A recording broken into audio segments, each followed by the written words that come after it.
जोहार, नमस्कार। जो कहूंगा सच कहूंगा, डंके की चोट पर कहूंगा। मैं अभिषेक भारती आपका स्वागत कर रहा हूं। न्यूज 11 भारत देख रहे हैं आप। भाई देखिए, हमेशा से मैंने कहा है कि जब तक तोड़ेंगे नहीं तब तक छोड़ेंगे नहीं। झारखंड का जो हक है वो किसी को खाने देंगे नहीं, और अगर किसी ने झारखंड का हक खाया है तो उसकी रात की नींद भी हम उड़ा देंगे, क्योंकि जो सच है ना वही दिखेगा। हमने आपको दिखाया था कि भाई सिम्फर में कुछ लुटेरे हैं। मैं नाम नहीं लूंगा क्योंकि नाम लेने के लिए तो अभी पूरा प्रोग्राम बाकी है, लेकिन उनकी नींद तो हमने उड़ा दी थी। हमने बहुत सारी खबरें दिखाई थी कि भाई कैसे सैंपलिंग में गड़बड़ी हो रही है, कैसे रिक्रूटमेंट में गड़बड़ी हुई है, कैसे डिग्री का फर्जीवाड़ा हुआ है। बहुत सारे पॉइंट्स उठाए थे हमने। कुछ लोगों ने कहा था कि भाई अब फालतू आवाज उठा रहे हैं, लेकिन देखिए मैं फिर वही बात कह रहा हूं कि मैंने उस वक्त भी कहा था जब तक तोड़ेंगे नहीं तब तक छोड़ेंगे नहीं, और आज फिर कह रहा हूं कि जब तक तोड़ेंगे नहीं तब तक छोड़ेंगे नहीं। मैं ऐसा क्यों कह रहा हूं ये आपको बताएंगे। पूरा प्रोग्राम आज इसी पर है। ये सारी चीजें आपको दिखाएंगे और डंके की चोट पर दिखाएंगे।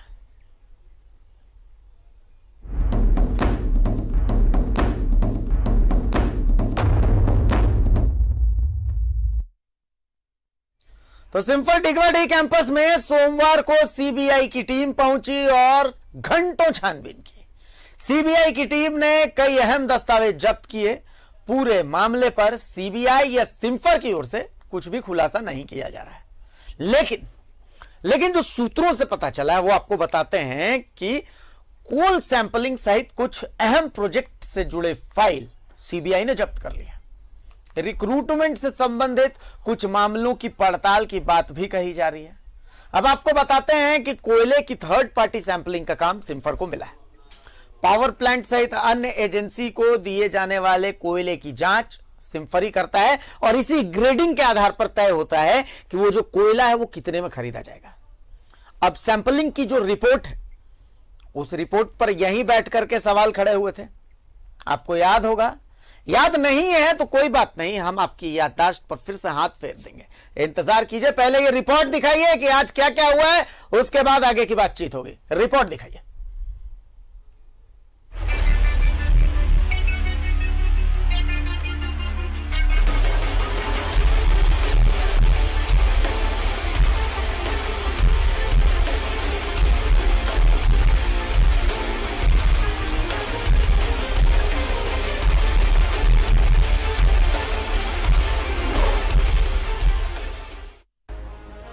सिम्फर यानी केंद्रीय खनन एवं खनिज अनुसंधान संस्थान। उस वक्त अचानक यहां अफरा तफरी का माहौल हो गया जब सीबीआई की 16 सदस्यीय टीम सिम्फर मुख्यालय धनबाद और सिम्फर डिगवाडी पहुंची।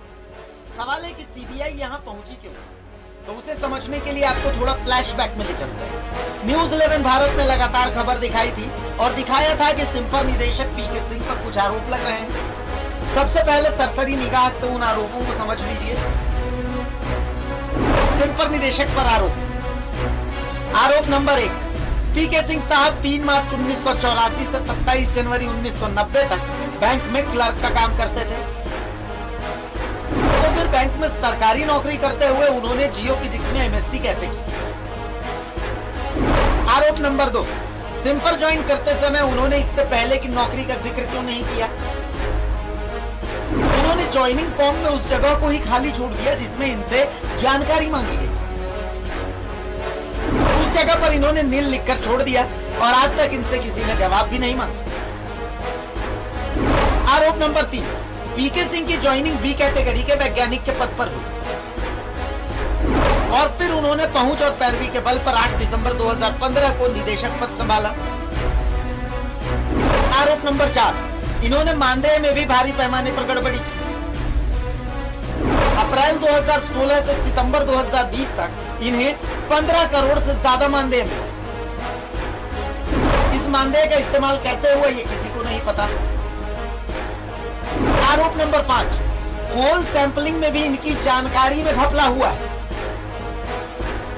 आरोप नंबर 6, इन्होंने रिसर्च टीम में गैर अनुभवी लोगों को रखा। इन्होंने सिम्फर में वंशवाद को बढ़ावा दिया।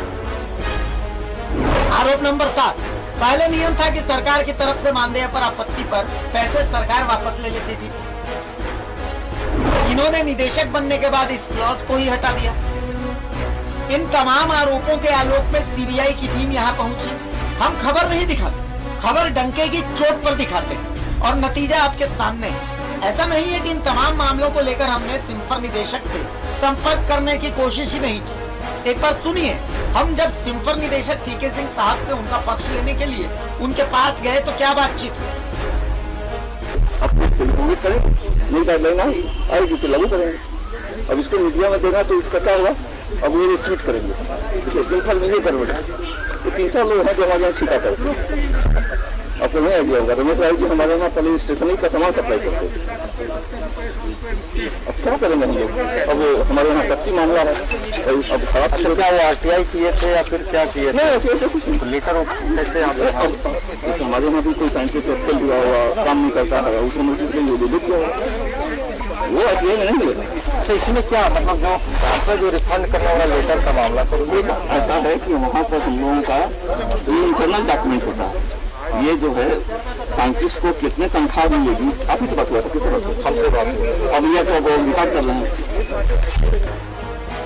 तो बस हमने खबर दिखाई, डंके की चोट पर दिखाई। नतीजा अब सीबीआई इस मामले की तह खोदने में जुट गई है और हमें पता है कि सच है तो दिखेगा। Bureau report, news 11 Bharat. तो भाई अब तक आपको हमने जो दिखाया है सरसरी तरीके से आप तक वो पहुंचा भी दिया। अब मैं आपको एक बार फिर से फ्लैशबैक में ले चलता हूं कि ये मामला शुरू कहां से हुआ था। देखिए, इत्तेफाक बहुत सारे लोगों के साथ होता है, तो एक इत्तेफाक हमारे साथ भी हुआ कि हमारे हाथ एक चिट्ठी लगी। ये चिट्ठी एक पूर्व साइंटिस्ट हैं सिम्फर के, उन्होंने लिखी थी। इस चिट्ठी में उन्होंने सवाल किया था, जिसमें डीजी को लिखी गई थी चिट्ठी और कहा गया था कि भाई देखिए, जो सिम्फर को मानदेय मिलता है उस मानदेय में गड़बड़ी की शिकायत है।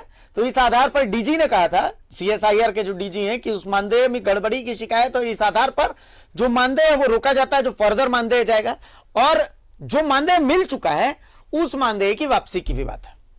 हमारा माथा खटका। हम तो ये मानते आ रहे थे कि भाई सिम्फर हमारा सिरमौर है, हमारे गर्व का एक प्रतीक है। हम तो यही मानते थे कि भाई सिम्फर जैसी संस्था का झारखंड में होना हमारे लिए तो बहुत खुशी की बात है। अब सिम्फर जैसी संस्था में जो लोगों को सैलरी मिलती है तो वो कहां से मिलती है? भाई हम और आप जैसे लोग जो मेहनत से कमाते हैं फिर टैक्स देते हैं, उसी से मिलती है। तो सवाल करना तो हमारा अधिकार बनता है कि भाई ऐसा वहां सिम्फर को लेकर के सवाल क्यों खड़ा हो रहा है। तो फिर बात आई कि भाई आप ये कैसे पता कर सकते हैं कि कौन से वैज्ञानिक को कितने पैसे मिल रहे हैं। हमें घुमाने की कोशिश हुई, हमें पढ़ाने की कोशिश हुई। हमने कहा कि हम ये नहीं जानना चाहते, बल्कि हम तो ये जानना चाहते हैं कि जो मानदेय मिलता है उस मानदेय में क्यों गड़बड़ी हो रही है। फिर हम इसकी तह खोदने में जुटे तो फिर हमें पता चला कि भाई सिम्फर के जो डायरेक्टर साहब हैं पीके सिंह साहब, उनकी डिग्री में लोचा है। हमें खबर मिली सूत्रों के हवाले से कि भाई BHU से इनकी जियोफिजिक्स में MSc की डिग्री है, और जिस दौरान की इनकी डिग्री है ठीक उसी दौरान ये SBI प्रेमाइस में, BHU प्रेमाइस में ही SBI में क्लर्क थे। अब BHU में तो ऐसा कोई प्रावधान नहीं था। फिर वहां पर भी सवाल उठ गया। जब इन्होंने ज्वाइनिंग की थी तो प्रीवियसली रिक्रूटमेंट का जो कॉर्नर था उस फॉर्म में, उसमें इन्होंने नील लिख दिया। फिर से हमें लगा कि भाई यहां क्या लोचा है। और फिर जब हमने ये खबर चलाई तो फिर हमसे जुड़े बेरमो विधायक अनूप सिंह साहब, और फिर अनूप सिंह साहब ने जो बातें बताई वो सुन करके मैं हतप्रभ रह गया। और मैं क्या, पूरा झारखंड हतप्रभ रह गया कि अगर ढंग से जांचो तो यकीन मानिए झारखंड ने इससे बड़ा घोटाला नहीं देखा होगा। मैं यहां बैठ करके यह बात बोल रहा हूं, पूरे होशो हवास में यह बात बोल रहा हूं। और अब जब हमने खबर दिखाई, डंके के चोट पर दिखाई, तो सीबीआई ने इस मामले पर संज्ञान लिया है। खबर है कि सीबीआई सिम्फर पहुंची थी, बहुत सारे दस्तावेज जब्त किए। तो भाई देखिए, साफ और सुथरी सी कहावत है कि पढ़े लिखे को फारसी क्या और हाथ कंगन को आरसी क्या। हमारा पैनल हमारे साथ जुड़ चुका है। मैं स्वागत करता हूं बेरमो विधायक अनूप सिंह हमारे साथ जुड़ चुके हैं। मैं स्वागत करता हूं वरिष्ठ अधिवक्ता शैलेश जी हमारे साथ जुड़ चुके हैं, और मेरे सहयोगी दिलीप भाई भी हमारे साथ जुड़ चुके हैं। सबसे पहले अनूप जी मैं आपके पास भी आऊंगा और मैं शैलेश जी आपके पास भी आऊंगा, लेकिन उससे पहले मैं दिलीप के पास आऊंगा। दिलीप, मुझे याद आता आज से 7-8 दिन पहले की वो घटना यह थी कि विनोद बिहारी यूनिवर्सिटी, धनबाद की प्रेस्टिजियस यूनिवर्सिटी, उसका समारोह था, और यह समारोह आयोजित हुआ था सिम्फर के प्रेमाइसिस में। लेकिन आप डायरेक्टर साहब की धाक देखिए कि हमारे संवाददाता को अंदर नहीं जाने दिया गया, ये कह के कि भाई आप तो सिम्फर के खिलाफ दिखा रहे हैं। अब अगर हम भ्रष्टाचार के खिलाफ दिखा रहे हैं तो क्या ये सिम्फर के खिलाफ दिखाना होगा? दिलीप जी बताइए कि हुआ क्या था उस दिन और क्या क्या हुआ अब तक, ये भी बताइए। बिल्कुल, देखिए हंसी आई थी सिम्फर के डायरेक्टर पीके सिन्हा पे और उनके जो पीआरओ है सिद्धार्थ सिंह पे। हंसी आई थी हमें जब गेट पे पहुंचे और अंदर एंट्री करने की कोशिश की गई तो साहब जो उनके गेट कीपर थे और उनके जो वहां पे सुरक्षा कर्मी थे, उन्होंने कहा कि साहब सिद्धार्थ जी का फोन आया, न्यूज 11 की एंट्री नहीं होगी। तो हमने सीधा सा सवाल पूछा, ये कार्यक्रम यूनिवर्सिटी का है, राज्य सरकार का है या सिम्फर का है? तो उनके तरफ से कोई जवाब नहीं आया। फिर मेरे सामने सिद्धार्थ गौतम को फोन लगाए जो वहां पे सिक्योरिटी थे, बोले नहीं कार्यक्रम किसी का, उनको अंदर नहीं आने देना, उनको अंदर आने दोगे तो भाई तुमको नौकरी से जाना पड़ेगा। तो भाई मैंने गार्ड साहब का इज्जत की कि भाई आप मेरे कारण अपनी नौकरी क्यों दांव पे लगाओगे? हम चले आए। सवाल यह उठता है, उसमें हम सवाल भी कर सकते थे जो यूनिवर्सिटी के यहाँ पे चांसलर थे है या रजिस्ट्रार है कि भाई आपका कार्यक्रम था तो सिम्फर पास बांटने वाला कौन होता है? लेकिन ये राज्य सरकार का मामला था, यूनिवर्सिटी का मामला था, हम लोगों ने सवाल नहीं उठाया। लेकिन यहाँ बड़ा सवाल उठता है जब हम इस खबर को कवर कर रहे थे, कई प्रकार वो एड़ी चोटी एक की कि खबर न्यूज 11 पे ना चले, मानहानि केस करने तक की धमकी दे रहे थे, भाई ये खबर ना चलाए, आप फर्जी खबर चला रहे हो, मानहानि का केस हो जाएगा। अब जब सीबीआई दबिश दी है, सीबीआई जांच कर रही है, कई दस्तावेज उठा करके ले गए, तो भाई पीके सिंह साहब अब तो सामने आइए, अब तो बात को रखिए। और सिद्धार्थ सिंह जी अब तो सामने आइए, अब किस तरह से आप कहेंगे कि मानहानि का केस करेंगे? सीबीआई दस्तावेज ले गई और सीबीआई केंद्रीय एजेंसी, देश की सबसे बड़ी एजेंसी, वो आपके कार्यालय पहुंचती है, दस्तावेज जब्त करती है और कई मामलों पे दस्तावेज जब्त करती है। कोल सैंपलिंग का मामला, कोल जांच का मामला, नियोजन जो आपने पीके सिंह ने कई रिश्तेदार है अपने सगी संबंधियों को नियोजन दिया उसका मामला, मानदेय का मामला, कितने मामले आप छुपाएंगे? आप अब तो सीबीआई पहुंच चाहिए जी। मुझे तो बस राहत इंदौरी का वो शेर याद आ रहा है कि भाई सभी का खून है इस मिट्टी में शामिल, किसी के बाप का हिंदुस्तान थोड़ी है। अरे आप सरकारी कार्यक्रम में भी हमें जाने से रोक दीजिएगा, कमाल है। मतलब लोकतंत्र का चौथा खंबा हमें कहते हैं, फोर्थ पिलर कहते हैं। आप कितना बड़ा गुनाह कर रहे हैं, पाप कर रहे हैं, आपको अंदाजा है कि आप हमें खबर करने से, अपना कर्तव्य निभाने से आप हमें रोक दे रहे हैं सिर्फ इस डर से कि आपने गलत किया है। मैं इस मामले में अब विधायक अनूप सिंह साहब का रुख करूंगा। अनूप जी जब दिलीप बोल रहे थे तो मैं देखा आप भी मुस्कुरा रहे थे। मतलब ये एक छोटी हरकत है, आप अगर किसी पत्रकार को खबर करने से रोक रहे हैं मतलब आप इनडायरेक्टली उसके पेट पर लात मार रहे हैं। इसका मतलब यही है। मैं तो इस मामले में आपको विसल ब्लोअर कहूंगा क्योंकि हमें दूर दूर तक अंदाजा नहीं था कि सैंपलिंग में इतना खेल भी हो सकता है। और शैलेश जी मेरी बात से इत्तेफाक भी रखेंगे, उस दिन लाइव में शैलेश जी भी जुड़े हुए थे, वो इत्तेफाक रखेंगे कि मतलब आपने बताया तब झारखंड को पता चला कि सैंपलिंग में इतना खेल चल रहा है। तो कम से कम चलिए, आपने आवाज उठाई, हमने मिलकर के आवाज उठाई और उसका असर अब लग रहा है कि हो रहा है। अनूप जी। बिल्कुल, मैं तो ये कहूंगा कि जो आपके रिपोर्टर अभी बता रहे थे, निश्चित तौर पर यह दुर्भाग्यपूर्ण है कि एक देश के चौथे स्तंभ को आप रिपोर्टिंग करने से रोक रहे हैं। कल को मैं विसल ब्लोअर की तरह जाना जा रहा हूं, कल को मुझे भी सिम्फर में घुसने से मना कर दिया जाएगा। तो इस तरह की हरकत नहीं होनी चाहिए। और जितनी भी बातों को न्यूज 11 के माध्यम से रखा गया या मेरे माध्यम से रखा गया, आज जब सीबीआई घुसी है तो निश्चित तौर पर मैं कह सकता हूं कि वो दिन दूर नहीं है कि सिम्फर के जितने भी काले कारनामे हैं वो सामने आएंगे।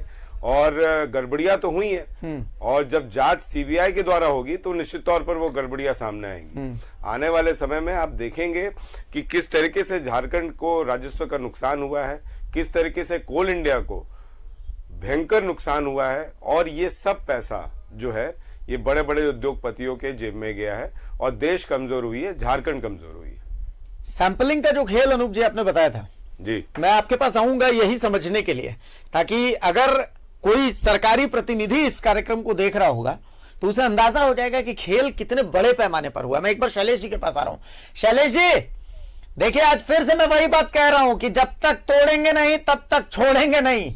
सिंपल सी बात है, मामला कहां से शुरू हुआ था? मैंने जब सिम्फर पर पहला प्रोग्राम किया था गेस्ट आप थे। आज सीबीआई वहां पर छापा मार रही है, सीबीआई वहां पर जांच करने पहुंच रही है, तब भी गेस्ट आप है। तमाम जो घटनाक्रम हुए उसके आप सबसे बड़े प्रत्यक्षदर्शी रहे हैं। अब आपकी प्रतिक्रिया बनती है? नहीं, वो तो जिस दिन अनूप जी ने ये सब बातें कही और मीडिया के सामने ये सारी बातों को बताया, हमें भी इस चीज का इल्म नहीं था कि ये इतना बड़ा घोटाला हो सकता है।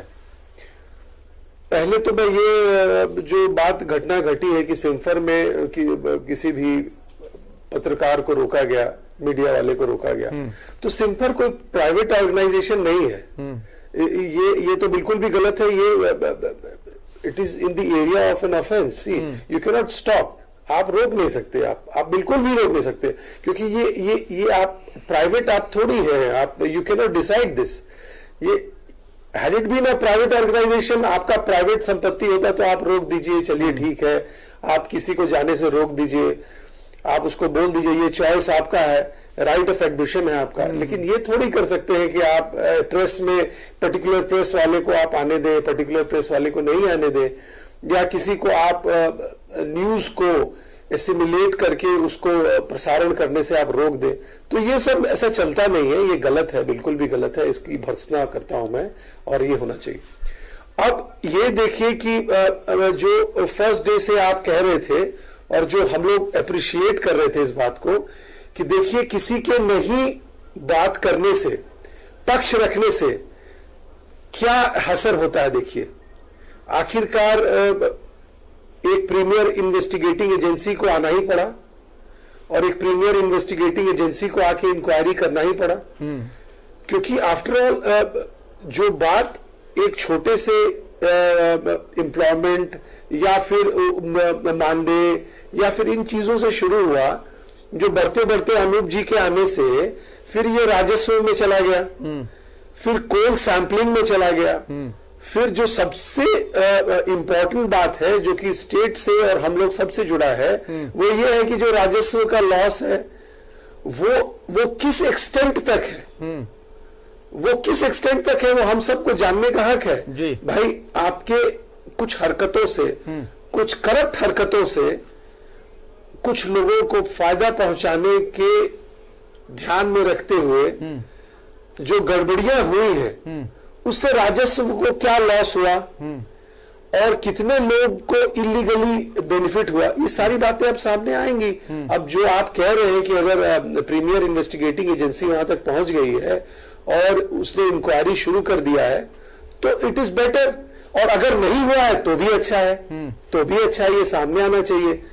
वो उसका इमेज बिल्डिंग भी होगा कि भाई देखिए प्रीमियर इन्वेस्टिगेटिंग एजेंसी आई, उसने सब जांच करके सही पाया। हम भी यही चाहेंगे कि सही हो, सिम्फर जैसे ऑर्गेनाइजेशन का नाम खराब नहीं होना चाहिए। And this is hats off to you all and your group and your organisation कि जो चीजें आपने उठाई और वो इस हद तक चला गया और ये लॉजिकल कंक्लूजन तक पहुंचेगा, ये मेरी भी यही इच्छा है जी। मैं एक बार दिलीप के पास आऊंगा, क्योंकि दिलीप के चेहरे पे मुझे थकावट साफ दिख रही है।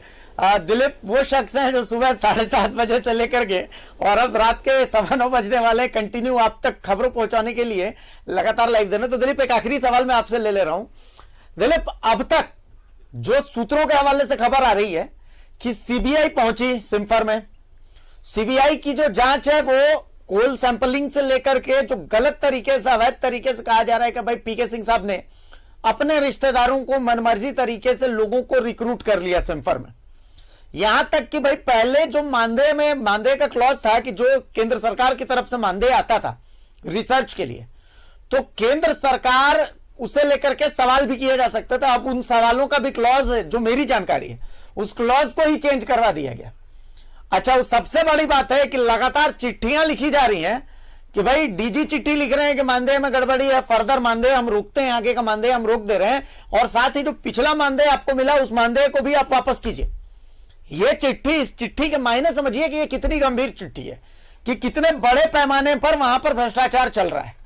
तो इसका मतलब है कि खेल हम और आप जितना सोच रहे हैं उससे बहुत बड़ा है।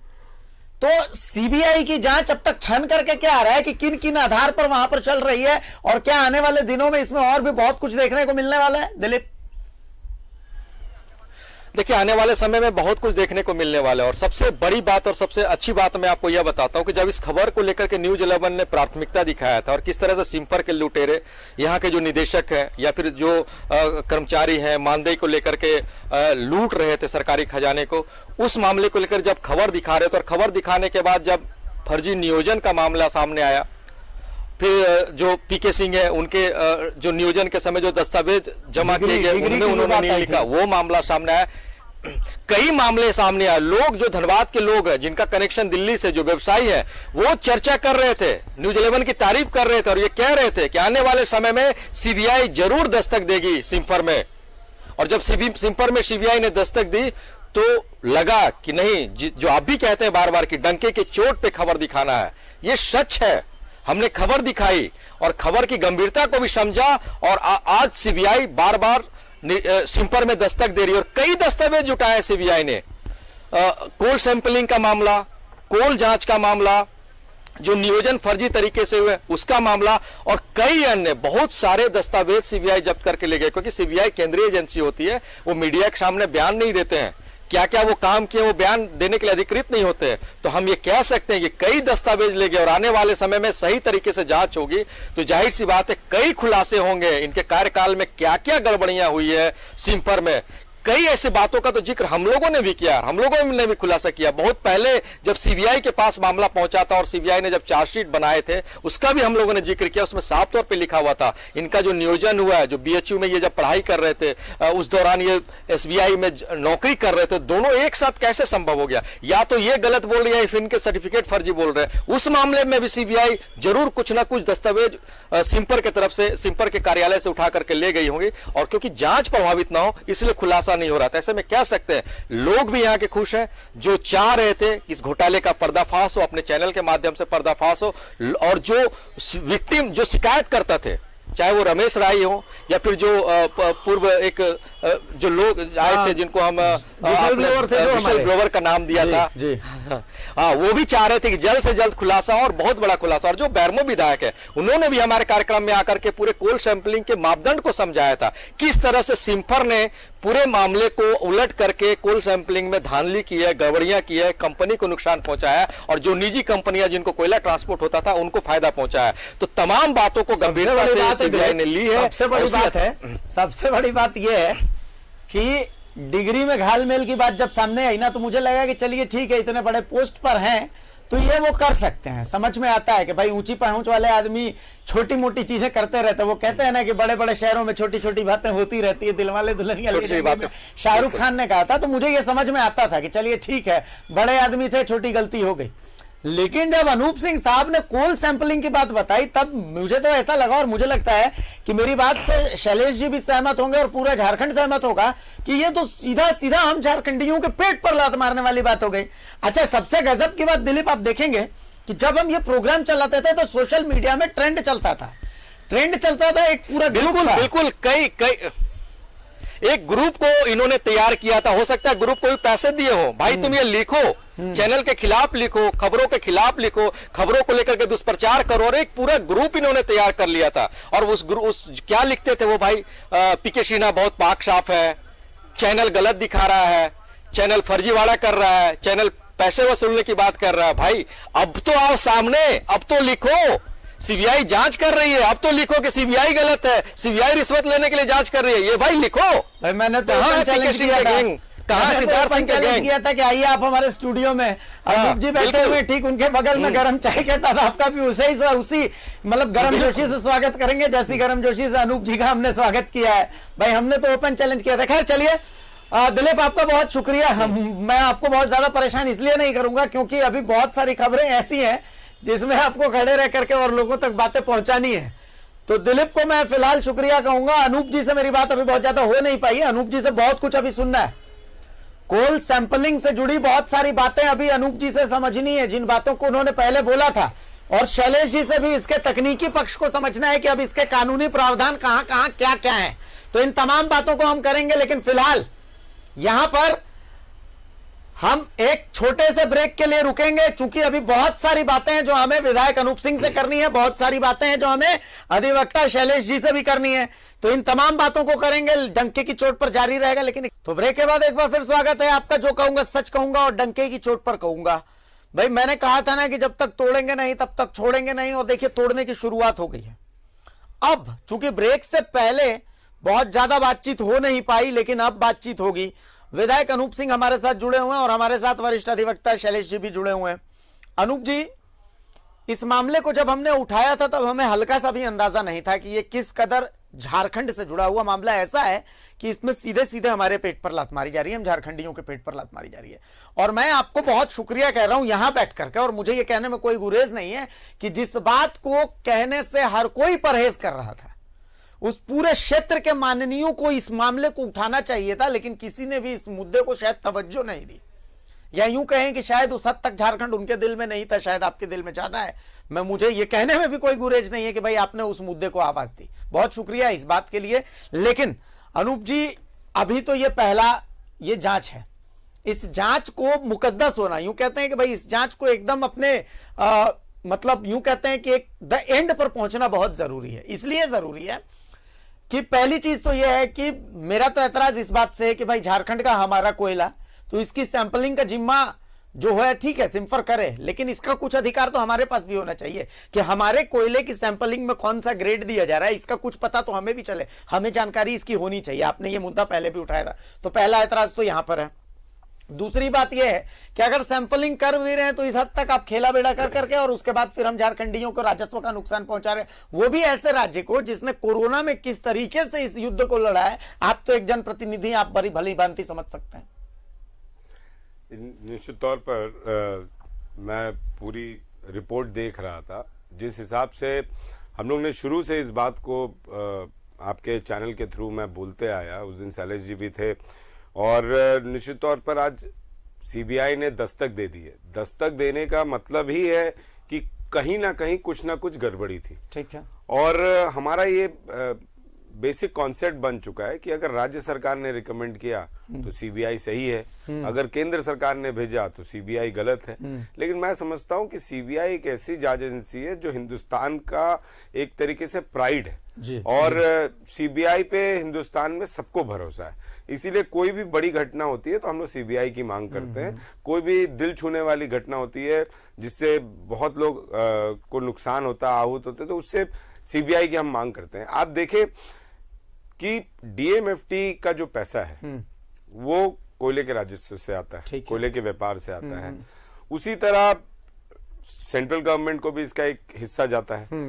तो निश्चित तौर पर हम उस खनन से हमारे राज्य को फायदा पहुंच रहा है, हमारे राज्य को राजस्व आ रहा है।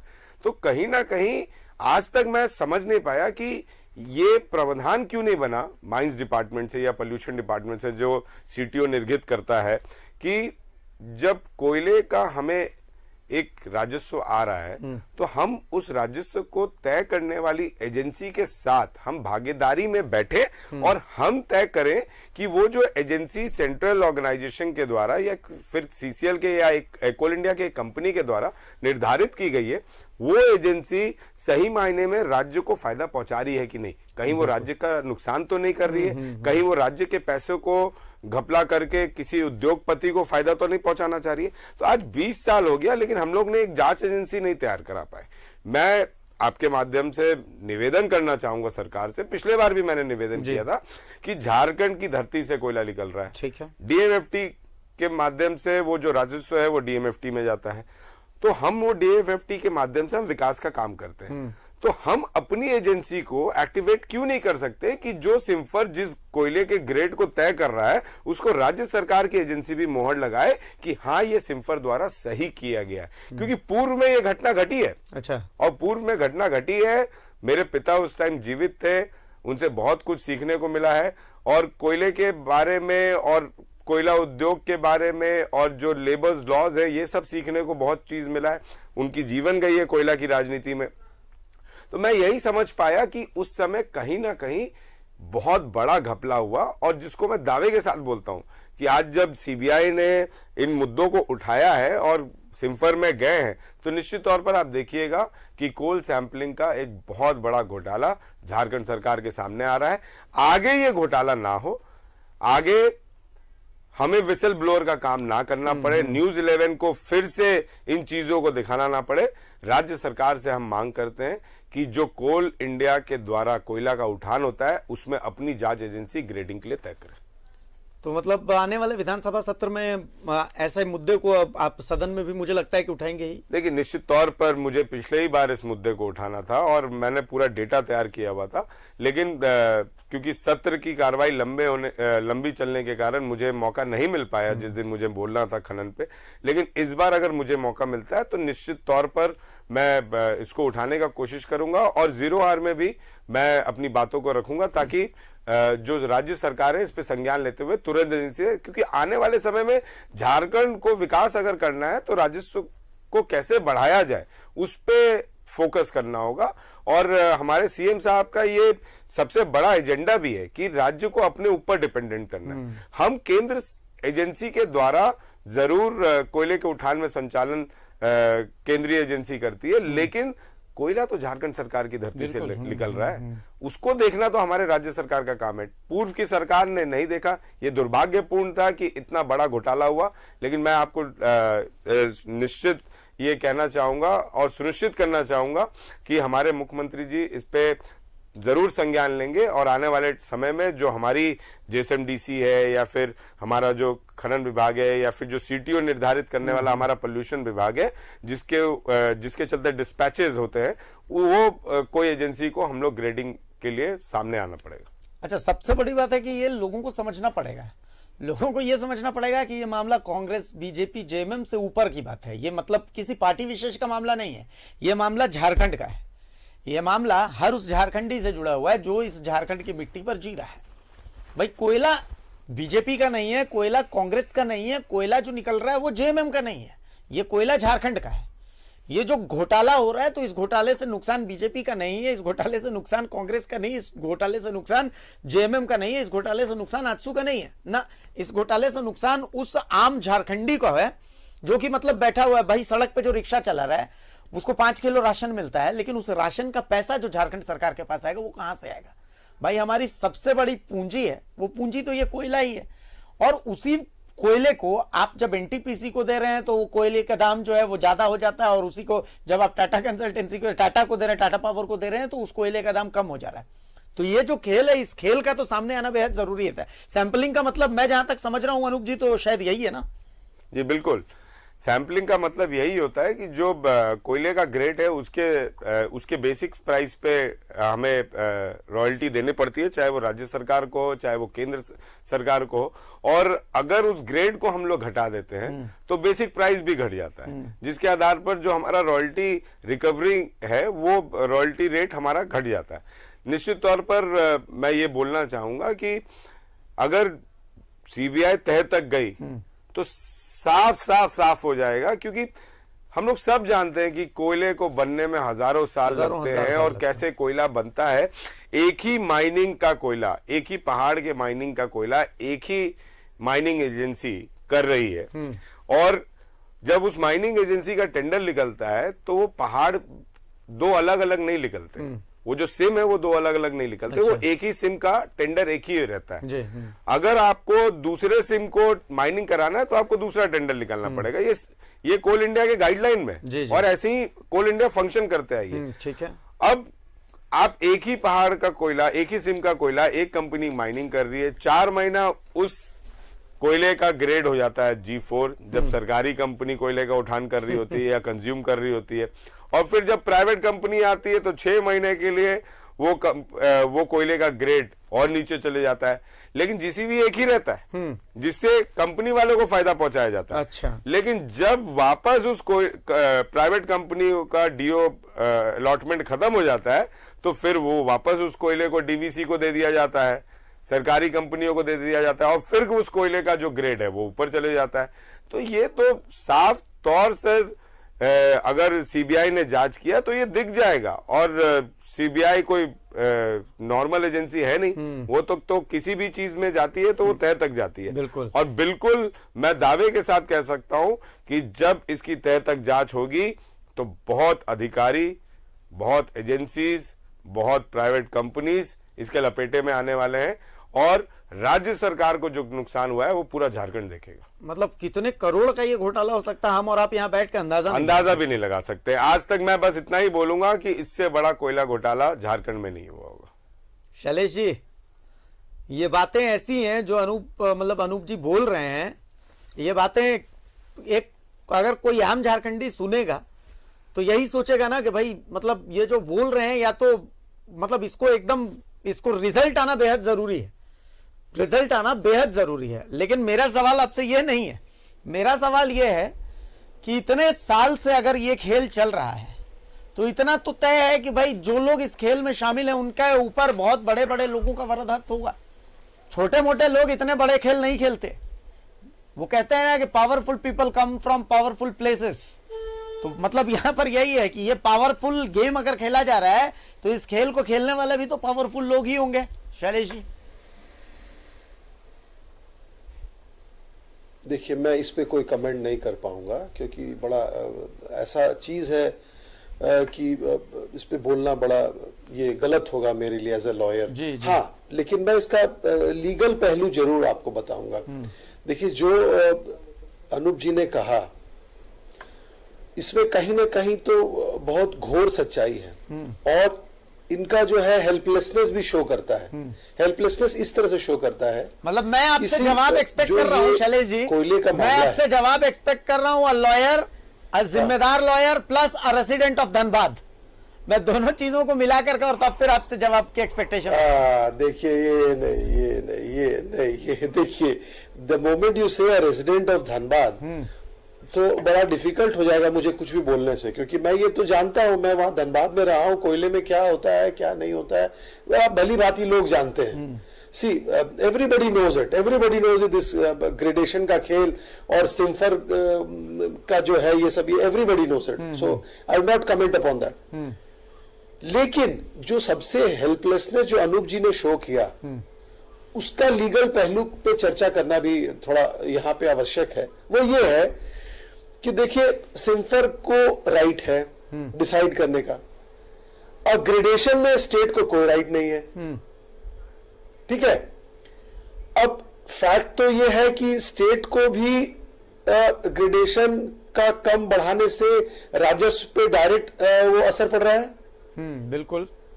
So if I am correct, Anup ji, if I am wrong, you just have to correct me. बिल्कुल ठीक है, यू आर राइट सर। तो अब स्टेट को कोई भी इस तरह का राइट नहीं है कि वो ये डिसाइड करके वो एक अपना ये लगा दे, तुरंत ऑब्जेक्शन लगा दे कि भाई देखिए ये जो ग्रेडेशन है ये सही नहीं है और ये ग्रेडेशन गलत हो रहा है जिसके कारण हमारे राजस्व को लॉस हो रहा है। ये तो जो डिसाइडेड है उसके बेसिस पे राजस्व का ये हो रहा है, अपोर्शनमेंट हो रहा है, भाई जो सेंटर को जाएगा जो स्टेट को जाएगा। बिल्कुल। अब इसमें बात आई इंक्वायरी की, तो इंक्वायरी भी बहुत इंटरेस्टिंग है। इंक्वायरी जो है ये ग्रे एरिया है, ऐसा नहीं है कि केवल सीबीआई ही इंक्वायरी कर सकती है, ऐसा नहीं कि हमारे एजेंसी इस पे इंक्वायरी कर नहीं सकते, पुलिस इंक्वायरी नहीं कर सकती। ये अभी तक इस तरह का कभी आया नहीं कुछ। सी मोमेंट अगर आप कागजों से छेड़छाड़ कर रहे हैं, ठीक है, तो आईपीसी में आप 467, 468 जितनी सारी चीजें वो और आप किसी को फायदा पहुंचाने के लिए 420 आ जा रहा है, ठीक है, रॉन्गफुल लॉस, रॉन्गफुल गेन का कहानी आ जा रहा है। लेकिन बात क्या है कि चूंकि ये सेंट्रल एजेंसी का मामला इसलिए बन जाता है क्योंकि अभी तक ऐसा रहा कि जो भी सेंट्रल जो डिपार्टमेंट्स होती हैं जैसे सिम्फर है, this is central government department, then the BCCL is a public sector undertaking, जहां पे सीबीआई ही अमूमन करती है। तो ये लीगल इशू है, ये उठना चाहिए। अगर मान लीजिए आज के डेट में स्टेट को ये होता है तो फिर अनूप जी को ये बात उठाकर अनूप जी जरूर ये बात रेफर कर दे सीबीआई को। जी, government as a government has got every right to refer the matter to the CBI for an inquiry कि गवर्नमेंट फील्स गवर्नमेंट, लेकिन फिर वहां पे एक स्टेप फिर एक बात आती है कि हमारी कौन एजेंसी जाके ग्रेडेशन को चेक करेगी। ये बड़ा बड़ा बढ़िया मुद्दा आप लोगों ने उठाया और अनूप जी ने भी उठाया है, और इसका सोल्यूशन निकलना चाहिए। इसका एक बड़ा क्लियर कट सोल्यूशन निकलना चाहिए कि अगर ये परेशानी स्टेट को आ रही है, स्टेट फील कर रहा है कि ग्रेडेशन में लफड़ा चल रहा है, तो how do you come out with a solution where in a particular agency will decide that there is something wrong with the gradation, and then the matter is reported to the government, and the government finally hands over the matter to the CBI to look into it. It can be done. It can be done. It's not. थोड़ा सा problem है, but then अगर right way में आदमी चलेगा तो जरूर ये मामला जा सकता है। और हो सकता है कि अभी जो सीबीआई जो इंक्वायरी कर रही है वो उसमें ग्रेडेशन भी एक पार्ट हो। बिल्कुल, नो वन नोस। मैं तो बस आपसे जो समझ रहा हूं उससे मैं उसमें मैं बोल रहा हूं। टेक्निकल पहलू आपने बताया है, लेकिन यही सवाल जो मैंने सारी चीजें होंगी, यही सवाल जो मैंने आपसे की है वही सवाल मैं अनूप जी से भी कर रहा हूं कि अनूप जी देखिए, ये खेल इतना बड़ा है कि छोटे लोगों को अगर हम सिर्फ ये कह दें कि ना डायरेक्टर जो है पीके सिंह, उनके हिसाब से उनके स्तर पर ये सारी गड़बड़ी हो गई, या फिर सिर्फ सिंपर के स्तर पर ये सारी गड़बड़ी हो गई, ये कहते हैं ना बहुत छोटी बात होगी, क्योंकि ये खेल इतना बड़ा है कि इतना तय है कि भाई बहुत बड़े बड़े लोग इसमें शामिल होंगे। देखिए, निश्चित तौर पर पहले तो मैं शैलेश जी को बताना चाहूंगा कि जो इन्होंने बात रखी वो बिल्कुल सही रखी है, और जब राज्य सरकार को कहीं से राजस्व आ रहा है, वो राजस्व सही आ रहा है कि गलत आ रहा है, उसकी जांच करने की एजेंसी हमारे पास निर्धारित है। बिल्कुल हमारे पास निर्धारित है। और आज आप देख लें कि कोल इंडिया का वॉशरी का कोल इंडिया के जितने भी वॉशरीज झारखंड में चल रहे हैं उनका बहुत सारा बकाया है। तो आज वॉशरीज के कोयले का उठान के लिए सीटीओ निर्धारित झारखंड सरकार नहीं कर रही है। उनका कहना है कि आप भैया पहले हमारा पैसा बकाया पैसा दो, तब हम निर्धारित करेंगे, तब हम सीटीओ आपको रिलीज करेंगे। उसी तरह अगर हमें किसी चीज के से राजस्व आ रहा है और वो राजस्व सही नहीं आ रहा है, तो उसको सही कैसे किया जाए, वो तो डिसीजन झारखंड सरकार को लेना है। झारखंड सरकार को लेना है कि हम कैसे, उसमें ना कोल इंडिया उसमें रुकावट करेगा और ना कोई सेंट्रल एजेंसी रुकावट करेगी, कोई नहीं करेगा। आप सीधा कोल इंडिया को रिक्वेस्ट कर सकते हैं कि आप जिस ग्रेडिंग का, आप जिस कोयले का सैंपलिंग कर रहे हैं, उस कोयले का सैंपलिंग करने का अधिकार झारखंड सरकार को भी है, क्योंकि वो कोयला का राजस्व हमारे पास भी आ रहा है। तो हम अपनी एक एजेंसी को फोर्थ पार्टी सैंपलिंग में लगाते हैं, तो निश्चित तौर पर। और रह गई बात आप जो बोल रहे भारती जी कि कौन कौन लोग इसमें थे, ये तो निश्चित तौर पर कहा जा सकता है। देखिए, सिम्फर एक जांच एजेंसी है, उस जांच एजेंसी से सिम्फर के किए गए कार्यों के माध्यम से किसी ना किसी को तो फायदा पहुंच रहा है एकदम। तो जब किसी ना किसी को फायदा पहुंचेगा तो उस एजेंसी सिम्फर एजेंसी के पास वो आदमी जिसको फायदा पहुंच रहा है उसको पहुंचाने वाला बीच का कड़ी भी सामने आएगा, एकदम आएगा। और वो बीच का कड़ी कोई सिविलियन नहीं होगा, वो बीच का कड़ी उस टाइम में बैठे हुए अधिकारी होंगे, और वही अधिकारी होंगे जो सीसीएल और बीसीसीएल में कार्यरत थे। बिल्कुल। और कोई छोटे मोटे अधिकारी तो नहीं होंगे, सीएमडी लेवल के होंगे, सीएमडी लेवल पे होंगे, हो सकता है कि बाद में वो चेयरमैन भी बने होंगे, तो उन लेवल के आदमी होंगे। तो ये तो सीबीआई के जांच में आएगा कि भैया, क्योंकि अगर मैं एक संस्था का, आज जैसे सिम्फर के निर्देशक पर सवाल उठ रहे हैं, उसी तरह जब जांच सामने होगी और ये सीबीआई के द्वारा ये माना जाएगा कि सैंपलिंग में गड़बड़ियां हुई, सिंपल सा बात है कि सरकारी कंपनी उठा रही है तब उस कोल का ग्रेड कुछ और है, प्राइवेट कंपनी उठा रही है तब उस कोल का ग्रेड कुछ और है। तो उस समय उस तत्कालीन जो ऊपर पदाधिकारी बैठे होंगे उस कंपनी में, चाहे सीसीएल हो या बीसीसीएल हो, जो सीएमडी होंगे उस समय के, तो वो अपने रोल को कैसे जस्टिफाई कर रहे थे? सही बात है, वो क्या कर रहे थे कि आज और मैं समझता हूं कि आकांक्ष जो लोग सीएमडी तक पहुंचते हैं वो नीचे से जीएम पीओ मैनेजर से काम करते हुए आते हैं और हर एक माइंस की जानकारी उनको बखूबी होती है, एकदम होती है। जब उन्होंने as a GM as a PO as a manager काम किया, एज अ अंडर मैनेजर काम किया, तब वो ग्रेडिंग क्या था वो उनको समझ में नहीं आ रहा था। और जब वो सीएमडी हो गए तब उस ग्रेडिंग को 4 महीना के लिए हटा दिया जा रहा है, 4 महीना के लिए फिर वापस किया जा रहा, तब उनको समझ में नहीं आ रहा था। और अधिकारी तो छोड़ दीजिए, मैं तो एक सिविलियन होने के नाते मैं अपने विधानसभा, जो मेरा अभी का वर्तमान विधानसभा है, मेरे पिताजी का विधानसभा था, तो मैंने 20 साल उनके साथ काम किया। मैंने तो कभी भी पिछले 5 साल में और उससे पहले 15 साल में कोयले का ग्रेडिंग चेंज होते हुए उस विधानसभा के माइंसों का नहीं देखा। और ग्रेडिंग अगर चेंज भी होता तो मैं समझता कि भैया चलिए 15 साल एक ग्रेडिंग चला, उस ग्रेडिंग को वापस सर्वे कराया गया, सैंपलिंग कराया गया, कोयला कम पड़ गया तो नीचे का जो ग्राउंड कोल है या जो नीचे का स्तर का कोल है वो जाके जो है कमजोर पड़ गया। लेकिन अगर कोयले की जानकारी कोई रखता है तो कोयले की जानकारी में जितना कोयले पे वजन पड़ता है, जितना कोयले पे प्रेशर पड़ता है, उस कोयले का ग्रेड उतना अच्छा होता है। तो ऐसा भी नहीं है कि हम नीचे जाते जाएं तो कोयले का ग्रेड खत्म होते जाए, ऐसा भी नहीं है कि नीचे जाते जाए कोयले का ग्रेड खत्म हो जाए। और अगर खत्म भी करना था तो हमेशा के लिए उस ग्रेड को खत्म कर देना था। लेकिन वो ग्रेड खत्म क्या होता है, 6 महीना के लिए, 8 महीना के लिए, साल भर के लिए, और फिर वही माइंस, वही पहाड़, वही सिम को आप वापस नॉर्मल 15 साल पुराने ग्रेड में ले आते हैं। और आज भी भारती जी ये चल ही रहा है, उस माइन से कोयला उठान हो रहा है। और कोल इंडिया का सबसे हायर ग्रेड ऑफ कोल है, वॉशरी 4 कोल है, वॉशरी 5 कोल है, जहां से कोयला उठ रहा है। और जो इन्होंने ग्रेड चेंज किया उस टाइम G10 G11 तक कर दिया इन्होंने। तो निश्चित तौर पर सीबीआई को बहुत सबूत मिलने वाले हैं। और मैं धन्यवाद दूंगा किसी ने भी संज्ञान पे लाया हो सीबीआई का, आपके माध्यम से हो या फिर कोल इंडिया ने संज्ञान लिया हो, आने वाले समय में ये बहुत बड़ा घोटाला होगा। और देख लीजिएगा इसमें बहुत लोग फंसने वाले। वही है, वही जो गोपाल रची रखा, माफ कीजिएगा राम रची रखा है ना, राम रची रखा, माफ कीजिएगा। शैलेश जी कुछ कहना चाह रहे थे आप? नहीं, मैं उन्हीं की बात को आगे बढ़ा रहा था कि ट्रेल है ना, ये बेनिफिशियरी वाला ट्रेल है।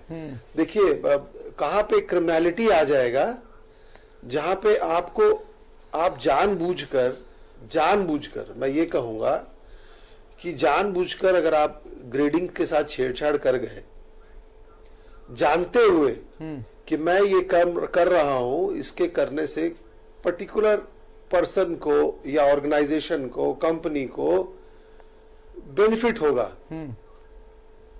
तो ये डिसऑनेस्ट बेनिफिट है ना।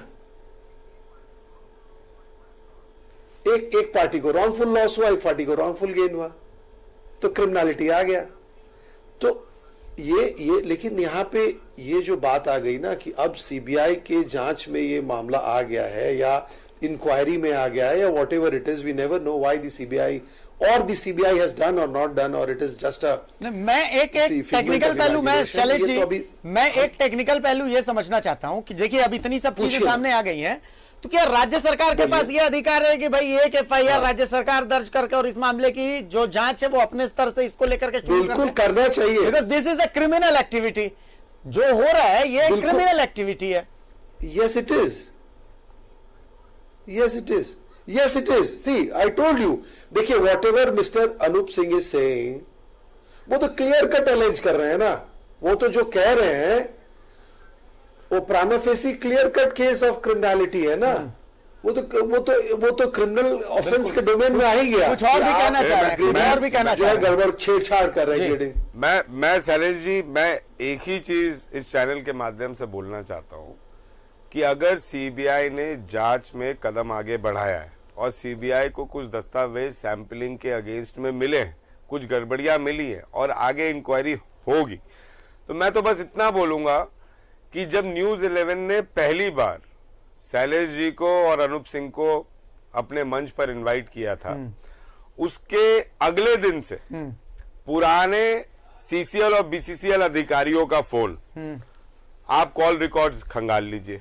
निश्चित तौर पर उनका संपर्क वर्तमान में जो अधिकारी हैं उनके साथ रेगुलर बेसिस पे होगा। निश्चित तौर पर सिम्पर के निर्देशक के साथ उनका संपर्क रेगुलर बेसिस पे होगा, क्योंकि जिस दिन न्यूज 11 ने यह बात दिखाई थी उस दिन से उनकी नींद उड़ गई है। और निश्चित तौर पर अगर सीबीआई को सबूत चाहिए तो सीबीआई सबूत के रूप में एक ये भी उपयोग में ला सकता है कि भैया जो रिटायर्ड पदाधिकारी उस समय के थे वो आज के पदाधिकारियों से रेगुलर बेसिस पे क्या बात कर रहे हैं। बिल्कुल बिल्कुल रेगुलर बेसिस पे क्या बात कर रहे हैं। निश्चित तौर पर उनका कॉल डिटेल्स में उनके नंबर्स मिलेंगे और रेगुलर बेसिस पे मिलेंगे। मतलब ये मैं आपको दावे के साथ बोल सकता हूं। इसमें कोई बहुत ज्यादा रॉकेट साइंस नहीं है, सीबीआई को बहुत ज्यादा मेहनत करने की जरूरत नहीं है, बहुत आसानी से सारी चीजें। शैलेश जी, एक फाइनल कमेंट मैं आपसे चाहूंगा। बोलिए। एक फाइनल कमेंट सर आपसे चाहूंगा जी। एक फाइनल कमेंट, क्योंकि अपने पास लास्ट 30 सेकंड बचे हुए हैं। जी नहीं, ये एकदम क्लियर कट है। देखिए, मैं अब इसको सिर्फ फॉर्मुलेट करना है। How do you formulate the case? आप केस को फॉर्मुलेट कैसे करते हैं फैक्चुअली, कि भाई जो बात इन्होंने कहा बस फॉर्मुलेट किया, वंस फॉर्मुलेट किया, वो फिर उसके बाद एजेंसी को जाने की दे रहा है, एजेंसी को जाएगी, एजेंसी जांच करेगी, सारी बातें। हम उम्मीद करते हैं यही कि भाई अनूप सिंह जी ने जो बातें बोली हैं, जो पॉइंट्स उठाए हैं, उन पॉइंट्स पर सीबीआई आगे ध्यान दे। भाई कारवां अगर यहां तक पहुंचा है तो हमें पता है कि मंजिल भी बहुत जल्द मिलेगी, क्योंकि झारखंड का हक मारा गया है और झारखंड की जहां भी हकमारी होगी तो न्यूज 11 भारत भी चुप नहीं रहेगा। और झारखंड के जो झारखंड के बेटे अभी इस मंच पर बैठे हैं, चाहे अनूप जी की बात हो चाहे शैलेश जी की बात हो, सभी के अंदर झारखंड की ही मिट्टी है, तो वो कोई भी चुप नहीं रहेंगे, क्योंकि ये झारखंड के अधिकारों का हनन है, ये झारखंड का हक मारी है और ये कतई एक्सेप्टेबल नहीं है। तो उन तमाम लोगों को जिन्होंने ये गड़बड़ी की है, एक ही संदेश है कि गुरु जब तक तोड़ेंगे नहीं तब तक छोड़ेंगे नहीं, बस इतना ही याद रखिएगा। डंके की चोट पर हम ऐसे ही मुद्दों को लगातार छूते रहेंगे। कोशिश रहेगी कि हम आपकी आवाज को इस मंच से उठाते रहें, ताकि ये आवाज वहां तक पहुंचे जहां तक ये आवाज पहुंचनी चाहिए। बहुत शुक्रिया अनूप जी आपका, बहुत शुक्रिया शैलेश जी आपका। डंके की चोट में फिलहाल मुझे भी इजाजत दीजिए। नमस्कार।